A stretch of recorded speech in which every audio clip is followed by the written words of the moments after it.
Alors moi j'ai été comme la plupart des gens vont l'être, c'est-à-dire très surpris, très étonné, j'ignorais ça. Mais par contre, je n'étais pas étonné d'être étonné. Parce qu'en général, la plupart du temps, les femmes, dans les histoires politiques, à moins qu'elles soient seules et comment dire, de pures héroïnes, quand elles sont avec un homme, elles passent toujours au deuxième plan, voire dans le plan le plus lointain qui soit, quoi, dans l'invisible en fait.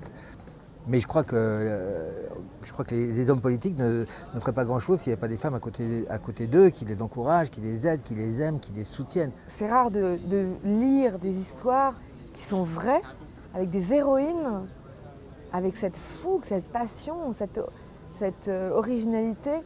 C'est-à-dire que ce que j'aime aussi dans le scénario, c'était la petite histoire dans la grande histoire. Ok, certes, c'est un film d'époque. Il y a l'histoire de Léon Blum qui va être interné, qui va de prison en prison, qui est interné à Buchenwald au moment de la guerre.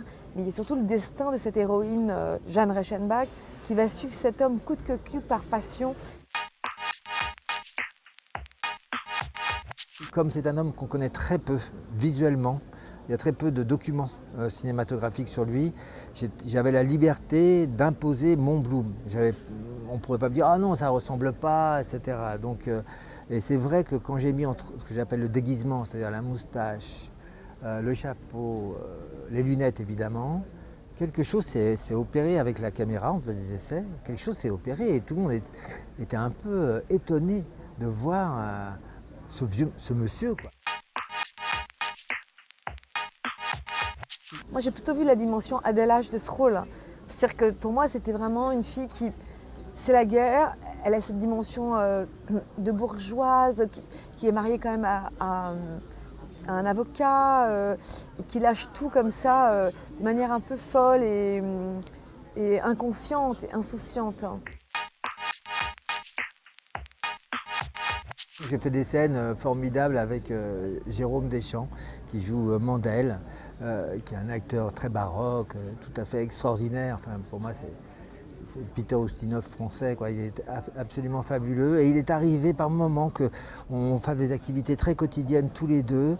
Et c'était plus du tout Jérôme, c'était vraiment Mandel qui était là. On était tous les deux en captivité. Et ma foi, on essayait de faire, contre mauvaise fortune, bon cœur. On essayait de faire des bons mots, des choses comme ça. Et c'était tout à fait étonnant parce qu'il n'y avait pas de grands sentiments à jouer comme avec Elsa. Donc c'est beaucoup plus difficile à faire vivre en fait. On n'a pas beaucoup d'appui. Et il se passait quelque chose. On aurait pu se faire réchauffer un cassoulet, quoi. Je me souviens de la scène où je suis avec toutes les femmes et j'harangue les femmes en disant « Maintenant, on va y aller, on est là pour les soutenir ». D'un coup, cette bourgeoise un peu coincée au départ, quand même, elle est élevée de manière...